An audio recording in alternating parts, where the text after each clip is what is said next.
Mesdames et messieurs, bonjour et bienvenue dans cette nouvelle vidéo. Aujourd'hui, on va regarder la AlphaWise C10 qui est une graveuse CNC qui vient en option avec un graveur laser. Le voici, mais on va parler de ça dans une prochaine vidéo. Aujourd'hui, je veux qu'on se concentre sur le côté CNC parce que c'est pas les mêmes logiciels qui vont être utilisés pour piloter en mode CNC et piloter en mode laser. Et je me suis surtout familiarisé avec le mode CNC jusqu'à présent. Donc cette machine-là, c'est une graveuse CNC. Ce n'est pas une découpeuse CNC. Donc on pourrait probablement découper des pièces avec cette machine-là, puisque c'est pas le truc le plus puissant au monde. Si on veut faire de la découpe, il va probablement falloir y aller là, en étage. On va pas vraiment pouvoir découper une pièce en un seul coup. Mais pour faire de la gravure, honnêtement, très intéressant, surtout pour le prix. Et si vous voulez savoir le prix au moment où vous écoutez la vidéo, lien dans la description de la vidéo. Ça m'a été envoyé par Gearbest, donc allez voir ça. Cette graveuse-là, elle a un aspect assez familier. Il y a d'autres marques qui ont fait des graveuses qui sont à peu près identiques. On a une bonne surface de travail de 18 cm par 30 cm.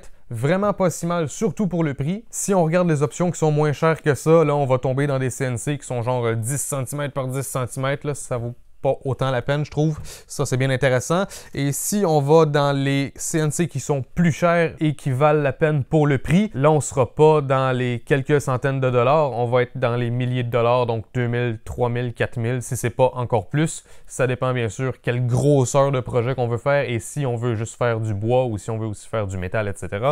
Ça ici, ça va vraiment surtout être utilisé pour le bois. Probablement aussi faisable là, dans du plastique, de l'acrylique, etc. Moi, pour l'instant, je l'ai seulement utilisé sur du bois. Donc, je vais vous raconter mon expérience jusqu'à présent avec cette machine-là. Je vais vous expliquer comment je l'utilise. S'il y en a qui sont habitués avec les CNC, n'hésitez pas à me laisser vos conseils parce que moi, c'est la première fois que j'expérimente avec une CNC. Et je vais aussi vous présenter le premier projet que j'ai fait avec cette machine-là. Donc, j'espère que vous allez trouver cette vidéo intéressante. J'ai envie de tout de suite parler des points négatifs. Donc, côté assemblage, ça n'a pas été la chose la plus intéressante. Les tolérances de certaines pièces n'étaient pas très bonnes. Donc, si je vous zoome juste ici, vous voyez, ça, c'est des vis avec un petit morceau rectangulaire. Et en fait, le petit morceau rectangulaire, on le dépose comme ça. Et quand on visse la vis, il fait ça comme ça. Il pivote et il vient se barrer dans la fente, dans la pièce de métal. Mais étrangement, ces pièces-là ne voulaient pas vraiment pivoter. Donc, même si on vissait, la pièce ne venait pas se barrer dans la fente en métal. Et bref, ça ne fonctionnait pas. Donc, à plusieurs reprises, il a fallu que je prenne une lime à métal pour limer ces pièces-là ici. Ça a fini par fonctionner, mais c'est embêtant parce qu'il y en a beaucoup. Hein. Il y en a une là, il y en a une de l'autre côté. Il y en a une là, il y en a une de l'autre côté. Il y en a une là, il y en a une de l'autre côté. Il y en a une là, il y en a une là, il y en a une là, il y en a une là. Ici, ici, ici, ici, ici, ici. Il y en a en dessous. Là, là, là, là, là, là. Ici, ici, ici et là. Bien sûr, il ne faut pas oublier celle-ci. Bon, celle-là non plus. Celle-là non plus. Ah, je crois que j'avais pas mentionné ça ici. Ah ouais, c'est vrai, il y en a deux là. Il y en a deux là, deux là, deux là, deux là, deux là. Ah, il y en a là. Il y en a là. Il y en a là, là. Il y en a là aussi. Ah ouais, la carte de contrôle aussi. Hein. Ça tient par ces vis-là aussi. Donc, l'assemblage d'une machine comme ça, là, ça aurait pu prendre 1 heure ou 2 si les tolérances avaient été bonnes, mais ça m'a pris là, une bonne partie de la journée parce qu'il n'y a aucune pièce qui voulait s'emboîter correctement. Par la suite, l'autre problème, c'est ces pièces-là ici. On a une vis qui passe comme ça et qui vient mordre ici et ça fait que la tige de métal ici, elle ne bouge pas, elle est bien solide. Le problème, c'est que si on visse un petit peu trop, on défonce les filets et la tige, ben, elle n'est plus retenue du tout. Et bien sûr, c'est ce qui m'est arrivé. Ça m'est arrivé entre autres ici. Je vais vous montrer une photo que j'ai publiée sur Instagram et vous voyez à l'arrière, la tige, elle est complètement tombé du guide. C'est pas pour rien que j'ai eu des problèmes avec ma gravure. Donc pour régler ça, j'ai mis une vis tout à fait normale que j'ai trouvée quelque part chez moi et j'ai mis en dessous un écrou. Donc voilà, maintenant c'est vissé avec une vis et un écrou. Donc ça, je vous dirais que c'était le gros point négatif. L'assemblage n'a pas été extrêmement agréable, mais une fois assemblé, et une fois que j'ai trouvé la solution pour les filets qui sont pas très solides, à partir de là, j'ai plus vraiment eu de problème. Comme je vous ai dit, ça c'est 18 cm par 30 cm. Pour l'axe des Z, les spécifications disent 4 cm. On dirait que j'ai l'impression que c'est peut-être un petit peu plus que ça, mais bref, on n'a pas énormément de jeu sur l'axe des Z, mais c'est amplement pour cette machine-là. Quelque chose qui est intéressant, c'est qu'on a juste à dévisser un petit peu cette vis-là et on peut ensuite glisser le moteur et le sortir de ce support et mettre le laser à la place et ensuite on vient revisser. Donc ça, c'est fort intéressant, on n'a rien à désassembler pour passer du moteur au laser. On a vraiment juste à dévisser un tout petit peu. Bon, naturellement, on bouge de haut en bas, gauche à droite, avant, arrière, si on s'en doutait. Si on regarde maintenant de l'autre côté, on a ici la carte de contrôle qui manifestement est basée sur un Arduino. On a l'alimentation qui est ici. On a le bouton de l'alimentation qui est ici. La machine se contrôle par USB seulement, donc on n'a pas de port pour carte SD. On a le moteur de l'axe des Z qui se branche là, le moteur de l'axe des Y et le moteur de l'axe des X. Le moteur, il se branche ici, et ensuite, quand on veut mettre le laser, ça se branche juste en dessous, ici. Le mode d'emploi n'était pas extrêmement clair à ce niveau-là. À vrai dire, dans mon mode d'emploi, il n'y avait même pas la même carte que moi. C'est très solide comme structure, donc ça, au moins, c'est bien. Sur les coins ici, il n'y avait pas de petit capuchon protecteur, et ça, c'est du métal bien pointu. Donc, j'ai mis du ruban adhésif pour protéger un petit peu mes mains. Mais vous voyez qu'est-ce que ça fait là sur la table. Ça fait des égratignures assez rapidement. Tout ça pour dire que c'est bien pointu ça. Je vais vous montrer c'est quoi les accessoires maintenant. Bon, naturellement, c'est mieux rangé que ça quand on achète la machine. On a une alimentation et... qu'est-ce qui est intéressant, en fait, c'est qu'on a un bouton ici et on peut choisir entre 12 volts, 15, 16, 18, 19, 20 ou 24 volts. Cette machine-là, je la fais fonctionner en 24 volts. Donc, je ne sais pas pourquoi il nous donne tous ces contrôles, mais tant mieux. Ça peut peut-être être utile pour d'autres projets un jour. On a ensuite le laser. Ce fil-là, je pense qu'il peut se brancher sur le laser ici, mais je ne suis pas certain il sert à quoi. Le mode d'emploi n'en parle pas, je pense. Du moins, j'ai pas trouvé. Fil USB pour contrôler la machine. On a des lunettes pour protéger nos yeux du laser parce que ça fait beaucoup de lumière et on ne veut pas devenir aveugle. Un mode d'emploi qui explique comment utiliser les logiciels qui viennent avec la machine, mais on n'utilise pas vraiment ces logiciels-là parce qu'il y a mieux ailleurs. Bon, ici, on a quelques outils. Et ici, on a d'autres outils avec des vis, etc. Le mode d'emploi, il est sur un mini CD comme ça. Bon, on est en 2019. Les lecteurs CD, c'est une ressource assez rare, donc ce CD ne sera jamais utilisé. On a ici des petites attaches plastiques. Et là, il faut qu'on parle des mèches. La machine, elle vient avec ces mèches-là. Donc, je vais essayer d'enlever le petit embout, voilà. Ce sont des mèches comme cela. Je ne sais pas exactement c'est quoi le nom de ces mèches-là. Je suis certain que ça peut être intéressant pour certaines utilisations. Donc, par exemple, vous voyez, le bout, il est tellement pointu. On peut faire des trucs extrêmement précis. Le désavantage avec ces mèches super pointues, c'est qu'on doit obligatoirement percer profond pour faire des traces plus larges en une seule passe. Donc, si on veut seulement graver à 2 mm de profondeur, mais qu'on veut graver avec des traces plus larges pour sauver du temps, ce n'est pas le bon type de mèche. Dans ce cas, il serait mieux d'utiliser des mèches qui ont un diamètre fixe sur toute leur longueur. Ainsi, on peut faire une trace de 1 mm, 2 mm ou 3 mm de large, peu importe la profondeur à laquelle on veut graver dans la surface. Et ça ici, il n'y a pas de différente grandeur. Toutes les mèches sont de la même dimension. Donc moi, j'ai acheté un ensemble de mèches. J'ai acheté ça ici. Ça n'a pas coûté très cher, là, quelques dollars à peine. Et qu'est-ce qui est intéressant, c'est que là, on a plusieurs choix de mèches. Donc ici, j'ai écrit c'est quoi les différentes dimensions. La 3 mm, c'est celle qui est ici présentement. Donc là, je vous ai beaucoup zoomé. Vous voyez un peu à quoi ces mèches-là ressemblent. Dans mon expérience, ça a très bien fonctionné. Ça peut autant creuser des trous que faire des formes, ça marche super bien. Puis je me suis surtout servi de la 3 mm parce que j'ai fait des projets qui sont relativement grands et ça a sauvé beaucoup de temps. Pour tenir les morceaux de bois ou de plastique ou peu importe qu'on met sur la surface de travail, il nous donne des vis avec des petits espaceurs métalliques, mais c'est pas super. Donc moi, ce que je fais en fait, c'est que je mets par exemple un morceau de bois, puis je viens utiliser du papier scotch et je viens coller les 4 coins avec ça. Puis ensuite, pour ajouter un petit peu de solidité, je prends des pinces vraiment pas chères, là, comme ça, des petits trucs là, super simples. Puis je viens mordre ici et je fais la même chose dans l'autre coin opposé. J'en ai seulement 2, sinon je ferais les 4 coins. Et normalement, ça bouge pas, c'est solide. Là d'ailleurs, ici, vous pouvez voir mes premiers essais. Donc ça ici, iPhone, c'est écrit super mince parce que c'était avec les mèches qui venaient avec la machine. Puis ça ici, vous voyez peut-être une feuille d'érable que j'ai essayé de faire avec les mèches qui venaient avec la machine, puis c'était extrêmement long faire juste ça, c'était pas super. Puis ensuite, j'ai testé, même chose, une feuille d'érable avec une mèche de 1 mm, je crois. Donc ça a pris quelques minutes à faire quand même, mais regardez, je suis allé chercher un tout petit relief de 1 mm, mais ça a été beaucoup moins long que faire ça, qui ressemble à rien. C'est à partir de là que j'ai été très impressionné par la précision de la machine. Ça fonctionne super bien. Ensuite, j'ai pris la mèche 3 mm et j'ai fabriqué ça ici. Si je me trompe pas, c'est à une épaisseur de 2 mm que j'ai fait ça. Puis on voit déjà, là, vraiment extrêmement précis. Il y a aussi là, les trucs que vous voyez qui sont super foncés. Ça, c'est les tests que j'ai fait avec le laser. Donc là, pour vous faire une démonstration, j'ai pris un morceau de bois comme ça. Donc là, selon le type de bois, on va avoir des caractéristiques différentes. Il y a des bois qui sont plus durs, il y a des bois qui sont plus mous, etc.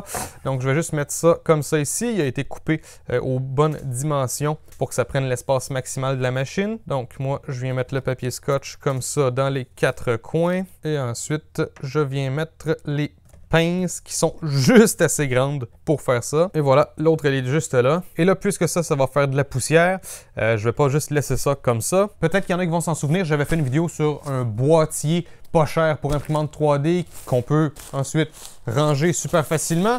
Donc voilà, c'est en fait un studio pour caméra. Mais ça ensuite, je déplie comme ça.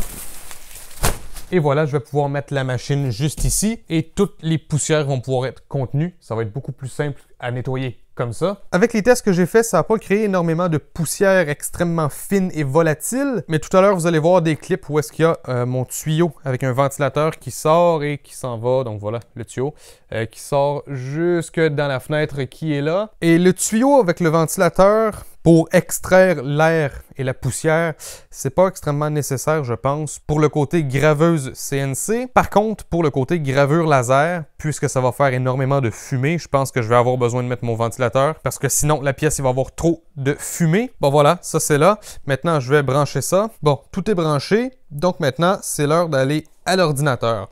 Donc on va regarder comment est-ce qu'on utilise cette machine-là. Bienvenue à l'ordinateur. Comme je vous l'ai expliqué, la machine, elle vient avec son propre logiciel, mais c'est pas exactement ce qu'il y a de mieux. Il y a quelque chose qui est beaucoup plus connu et ça s'appelle Easel. Il y a quelques fonctionnalités qui sont payantes, mais c'est tout à fait utilisable gratuitement et c'est ça que j'ai utilisé pour faire mon premier projet que je vais vous présenter tout à l'heure dans cette vidéo. Donc Easel, en fait, ça a été fait pour être utilisé avec la CNC X-Carve de Inventables.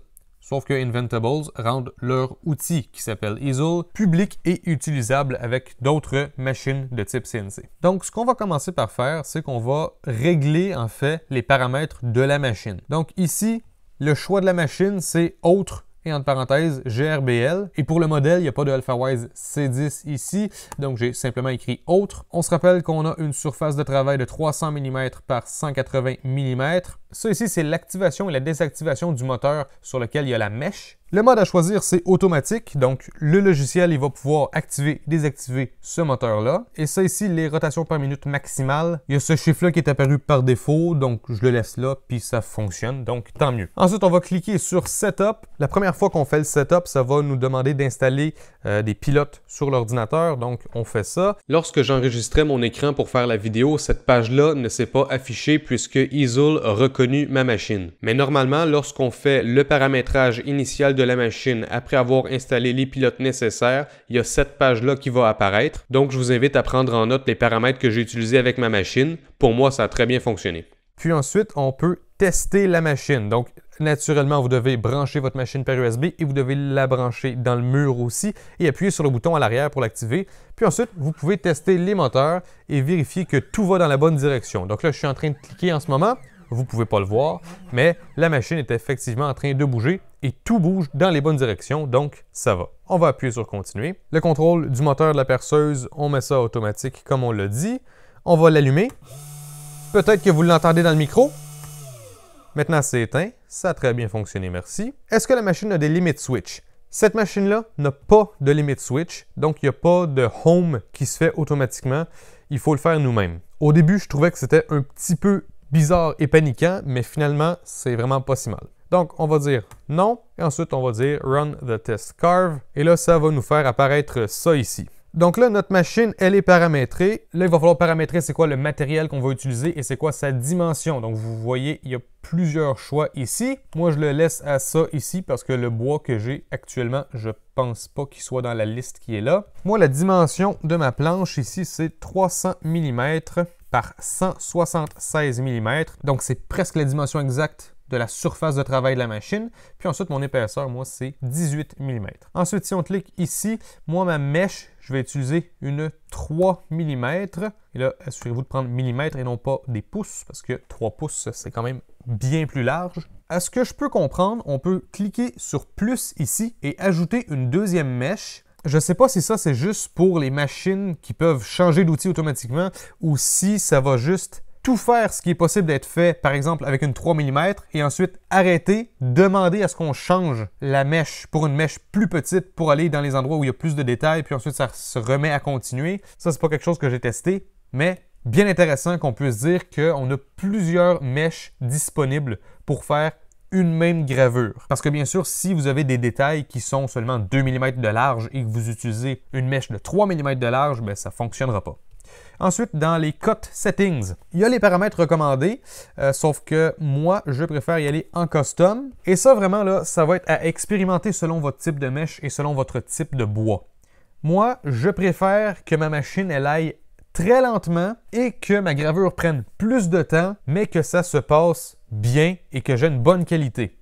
Donc moi, la vitesse de déplacement, j'ai fait quelques tests, puis avec mon bois, du moins, à 400 mm par minute, c'était tout à fait satisfaisant. Le plunge rate, c'est la vitesse à laquelle se déplace notre axe des Z. Donc ça, je n'y ai pas touché, ça fonctionne bien. Et ça ici, c'est là qu'on choisit quelle quantité de matériel qu'on va enlever à chaque fois qu'on passe à quelque part. Et en passant, je mentionne, ici, c'est mon nom qui est écrit dans le test parce que quand j'ai créé mon compte sur Easel, j'ai mentionné mon nom. Bien sûr, ça ne sait pas ça par magie. Mais vous voyez ici, la profondeur, c'est 5,1 mm. Bon, moi, je trouve que c'est un petit peu profond. Je vais mettre 3. Voilà. Puis ça ici aussi, le petit bonhomme, je vais mettre 3 mm.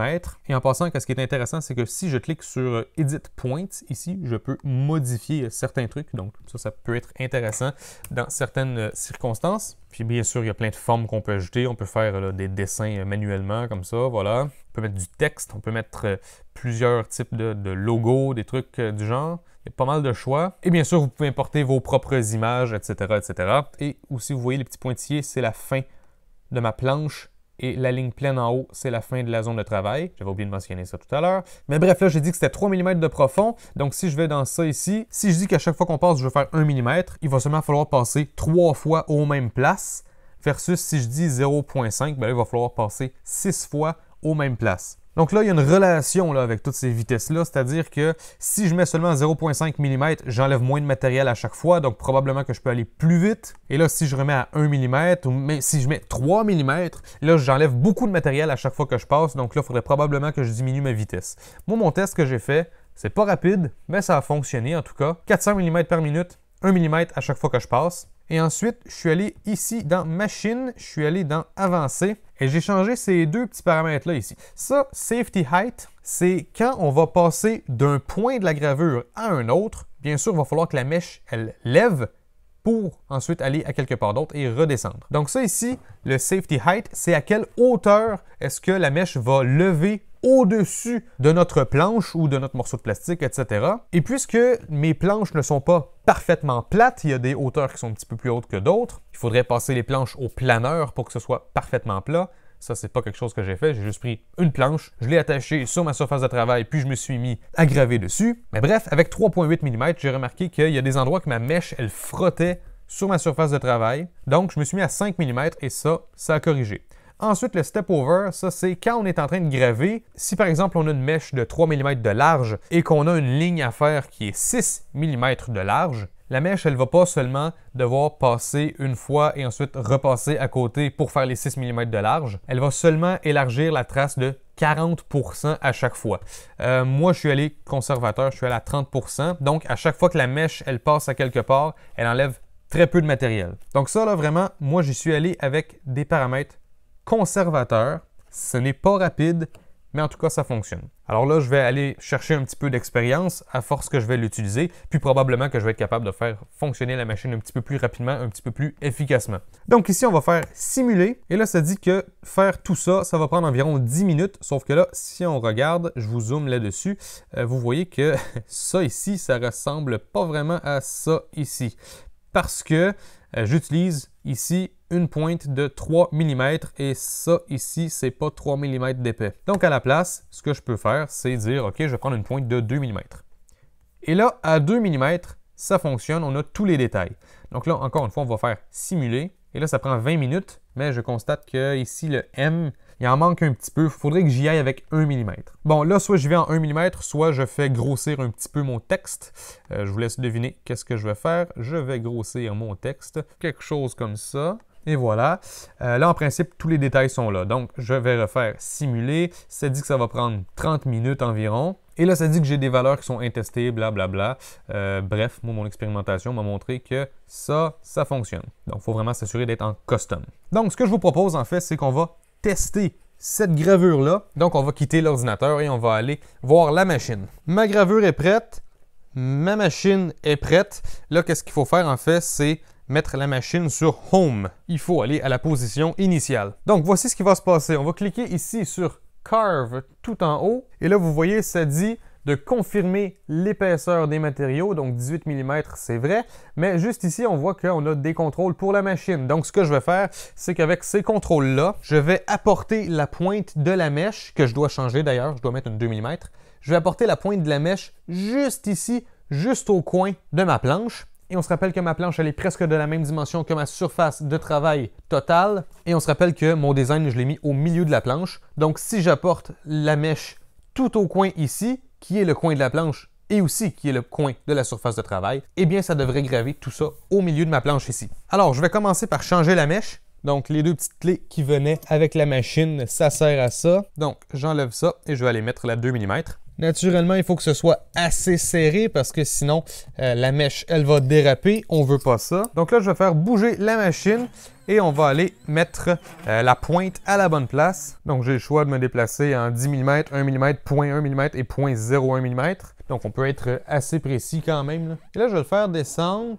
Il y en a qui disent qu'il faut faire descendre jusqu'à temps qu'on peut se mettre une feuille de papier.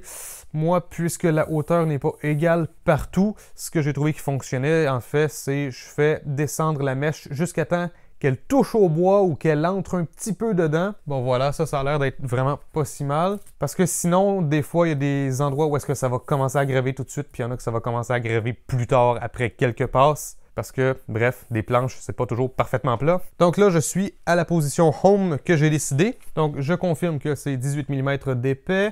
Ensuite, je confirme que la pièce, elle est bien solide. Je confirme que je suis avec du 2 mm. J'ai changé tout à l'heure. Je confirme que, effectivement, j'ai mis ça à la position Home. Ensuite, ici, je vais faire monter la mèche. Je vais activer le moteur. Je vais confirmer que le moteur est allumé. Et ici, je vais pouvoir démarrer la gravure. Donc, je vous remets vers la machine. Je vais faire lever la mèche. Je vais activer le moteur. Je confirme que c'est activé et je débute.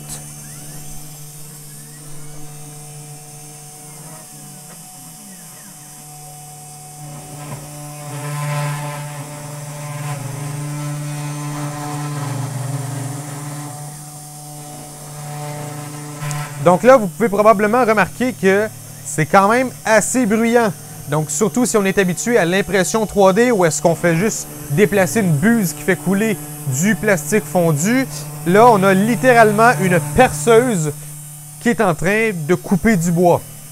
Donc c'est normal que ce soit bruyant. C'est pas quelque chose que je voudrais avoir dans mon appart, mais dans un atelier, c'est vraiment pas si mal. Ce que je vous suggère, c'est que pendant que ça c'est en train de graver, je vais aller vous montrer le projet sur lequel j'ai travaillé récemment, donc mon premier projet avec cette machine-là. Et une fois que je vais avoir fini de vous parler de ce projet-là, on reviendra sur cette gravure-là, on regardera le résultat et on pourra faire la conclusion sur cette machine.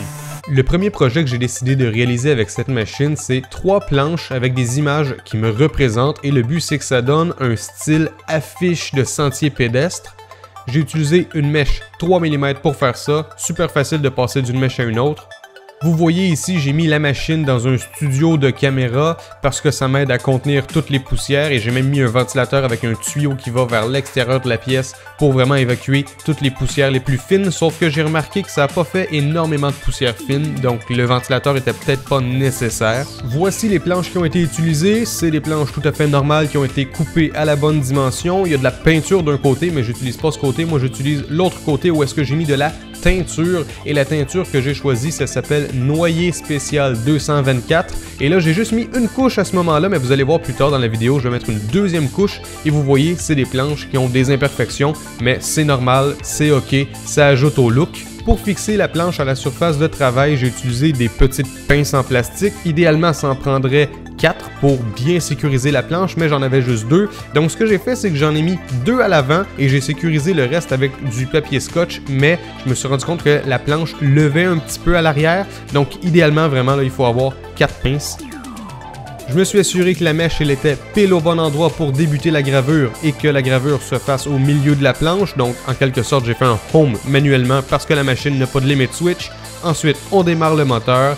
Puis après ça, on n'a plus rien à faire. C'est la machine qui va faire le travail. On n'a plus qu'à regarder et peut-être passer l'aspirateur de temps en temps pour enlever un petit peu de poussière. Comme ça, on est capable de voir un petit peu mieux l'état de la gravure.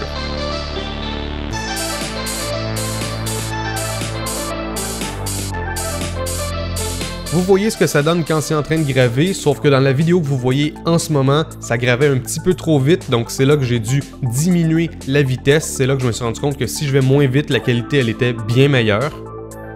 Et voici le timelapse de la conception de la gravure du vélo.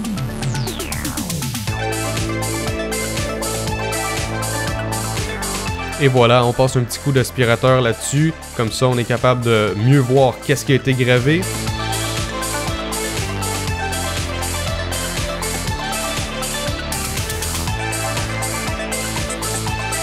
Pour grandement améliorer le résultat fini, il ne faut pas oublier de poncer la planche pour enlever les petites brindilles de bois qui se sont pas complètement décollées. Et voilà le résultat, vraiment pas si mal, il y a juste l'endroit que c'est un petit peu plus profond où est-ce que là on voit qu'effectivement j'ai recommencé cette gravure là 2 fois. La deuxième planche que j'ai voulu faire c'était mon logo et là vous voyez une estimation du temps restant.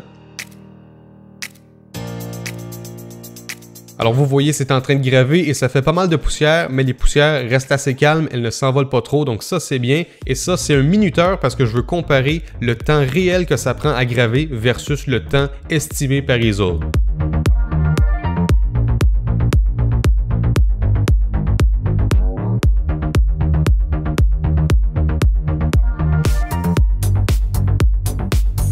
La gravure est terminée, ça disait que ça prendrait 1 heure et 6 minutes et en réalité ça a pris 1 heure et presque 13 minutes, donc vraiment là on n'est pas si loin de l'estimation de Easel et regardez le résultat, franchement là, moi je trouve que c'est excellent.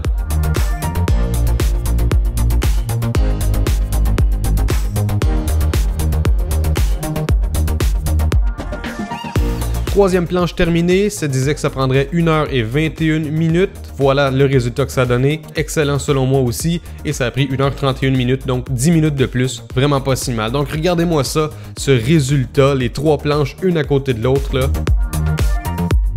J'ai utilisé du bouche-port pour cacher quelques imperfections que je voulais pas garder et je sais qu'il y en a qui auraient probablement gardé ces affiches-là comme ça, mais moi je voulais que ça soit un petit peu plus foncé, donc j'ai ajouté une couche de teinture partout et je voulais vraiment essayer de donner encore plus ce look d'affiche de sentier pédestre en ajoutant de la couleur à l'intérieur des logos, donc à l'intérieur des lettres, à l'intérieur des formes. Mais avant, regardez qu'est-ce que ça a l'air. Vraiment là, un look incroyable je trouve.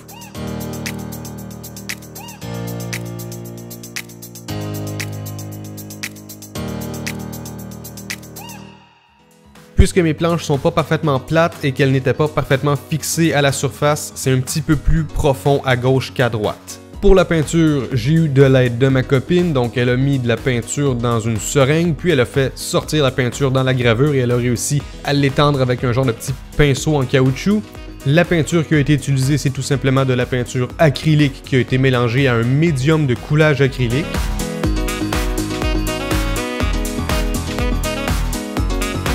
Le bleu fait un contraste avec le bois brun que je trouve qui est absolument magnifique. Moi, j'adore le résultat que ça a donné.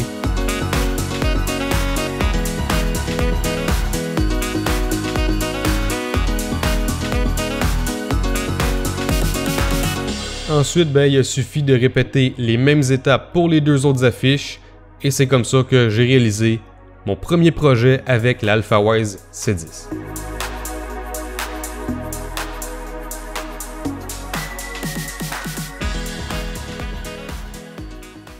Donc voilà, c'était le premier projet que j'ai réalisé grâce à cette machine. Donc ça va être installé au-dessus de mon ordinateur à l'appart. Donc je pense que ça a une allure assez cool. J'aime vraiment le style vieux morceau de bois utilisé pour faire une affiche, puis je trouve que ça ressemble au genre d'affiche qu'on peut souvent retrouver dans les sentiers pédestres, dans les parcs nationaux. C'était mon inspiration derrière ce projet-là. Bien sûr, mon logo, il est bleu, pas le choix. Et pour les deux autres planches, j'hésitais entre jaune et blanc, parce que jaune, c'est aussi souvent utilisé dans les sentiers. Mais bref, ça va être installé à quelques centimètres comme ça sur le mur. J'adore faire du vélo, donc j'ai fait un vélo.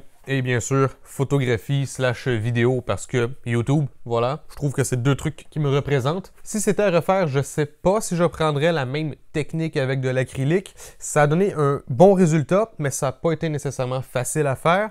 Puis il y a celle-là ici qui a quelques imperfections qu'on va devoir corriger. Mais pour un premier essai, très prometteur quand même. J'ai bien hâte d'afficher ça au-dessus de mon ordinateur. Ça va faire une chouette décoration. Maintenant, on va aller voir la gravure qu'on a démarrée tout à l'heure. On va regarder qu'est-ce que ça a donné.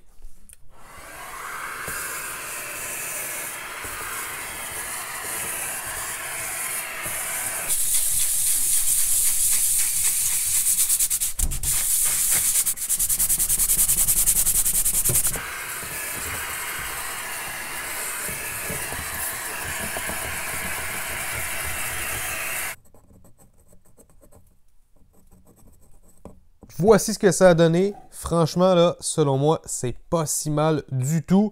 Donc, vous avez vu, j'ai poncé un petit peu. Puis ensuite, il y avait des bouts de peinture qui ne s'étaient pas complètement détachés. Parce que comme vous pouvez voir, c'est une planche sur laquelle il y a eu de la peinture. Donc, après avoir poncé, j'ai utilisé un couteau pour enlever les petits morceaux de peinture. Mais si je vous zoome là-dessus, vous allez voir à quel point la gravure est vraiment d'une très, très bonne qualité. Vous voyez, il n'y a pas vraiment de défaut là-dessus. Et aussi, si ça peut vous donner une idée de la profondeur, j'avais mis 3 mm et ça ressemble à ça. Ici, ça a l'air d'être un petit peu plus profond qu'ici. Donc, ma planche, bien sûr, elle n'est pas parfaitement plate. Il y a une certaine courbe. Ça, c'est normal. Il faudrait faire passer la planche dans un planeur pour que ce soit parfaitement plat. Il faudrait la faire passer, en fait, des deux côtés. Et d'ailleurs, ben ça, c'était un des tests que j'avais fait. Vous voyez, lorsque la mèche, on ne la fait pas lever assez haut, puisque c'est pas égal partout. Ici, ça avait décidé de passer tout droit. Si on compare, vous voyez ici, ces lignes-là ne sont pas censées être là, vous voyez. Donc ça, c'était pas de la peinture, c'était simplement de la teinture. Donc ça, c'était la première fois que je faisais quelque chose avec de la peinture. Selon moi, là, très intéressant. Il y a beaucoup de choses qu'on peut faire avec cette machine-là. Et j'ai déjà des idées de d'autres projets que je veux faire dans le futur. Donc, pour moi, ça conclut cette première vidéo, ce test de cette graveuse CNC. Si vous avez des idées de projets qui pourraient être intéressants à faire avec cette machine-là, n'hésitez pas à laisser vos suggestions. Je suis bien intéressé à faire d'autres projets avec cette machine-là. Lien dans la description de la vidéo, encore une fois, si vous voulez avoir plus d'informations, si vous voulez vous procurer cette machine-là aussi, bien sûr, en utilisant le lien dans la description pour vous procurer cette machine-là. Moi, ça m'aide avec ma chaîne YouTube, donc si vous le faites, merci beaucoup. Donc, dans une prochaine vidéo, on va parler du graveur laser, mais en attendant, cette vidéo est terminée. J'espère que vous avez aimé la vidéo. Si c'est le cas, n'hésitez pas à laisser un j'aime et un commentaire. Et n'hésitez pas à me rejoindre sur YouTube, Facebook, Twitter et Instagram. Et moi, je vous revois une prochaine fois dans une vidéo. Ciao tout le monde!